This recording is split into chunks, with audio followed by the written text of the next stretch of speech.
बिस्मिल्लाहिर्रहमानिर्रहीम। वालिदैन के अकलौते बेटे और दो बहनों के अकलौते पढ़े लिखे भाई जुनैद का अपने महल्ले के एक नौजवान से झगड़ा हो गया।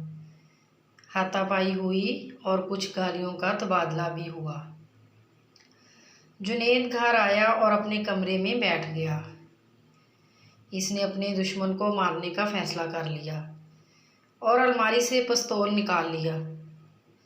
अचानक इसे अपने एक दोस्त की नसीहत याद आ गई।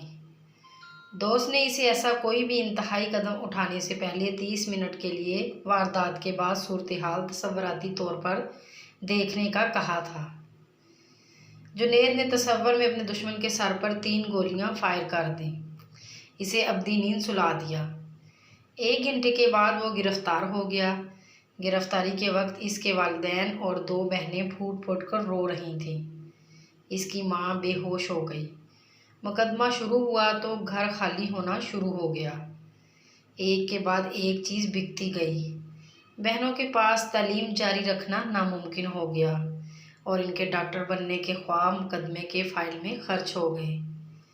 बहनों के रिश्ते आना बंद हो गए और इनके सरों में चांदी उतरने लगी।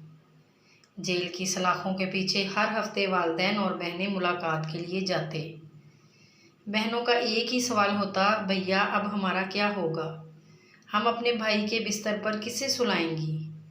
हम भाई के नाज नखरे कैसे उठाएंगे? भाई के पास कोई जवाब नहीं होता। फैसले का दिन आया और जुनैद को सज़ाए मौत हो गई। सज़ाए मौत की तारीख मुकर्रर हो गई। 25 मिनट गुजर चुके थे और जुनैद के जिस्म पर लर्ज़ा तारी हो चुका था। जेल में वो अपनी मौत के कदम गिन रहा था और घर में वालिदैन और बहनें अपने करब और अजियत की जहन्नम में झुलस रहे थे। जुनैद की आंखों पर काली पट्टियां बांध दी गई और इसे फांसी घाट की तरफ ले जाया गया। 29 मिनट हो चुके थे। फांसी घाट पर पैर रखते ही 30 मिनट पूरे हो गए। जुनैद पसीना पसीना हो चुका था। इसके जिस्म में कपकपी तारी थी। इसने पिस्तौल वापस अलमारी में रख दिया। इसने मेज़ से अपनी बहनों की 2 किताबें उठाईं और बहनों के पास गया। बहनों को मुखातब करते हुए कहा कि मेरी प्यारी बहनों, तुम्हारे पढ़ने का वक्त हो गया है। खूब दिल लगाकर पढ़ो क्योंकि तुम्हें डॉक्टर बनना है। चंद माह बाद जुनैद एक बैंक में अच्छी पोस्ट पर मुलाजम हो गया। जुनैद की दोनों बहनें डॉक्टर बन गईं। वो एक कामयाब और भरपूर ज़िंदगी गुजार रहे हैं।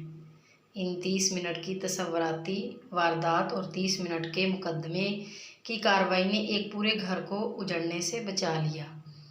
आप अपनी ज़िंदगी में ये 30 मिनट अपने लिए ज़रूर बचा के रखिएगा और ये 30 मिनट की तसव्वुराती अजियत आपको ज़िंदगी भर की अजियत से बचा लेगी। मज़ीद अच्छी वीडियो के लिए हमारे चैनल को सब्सक्राइब करें।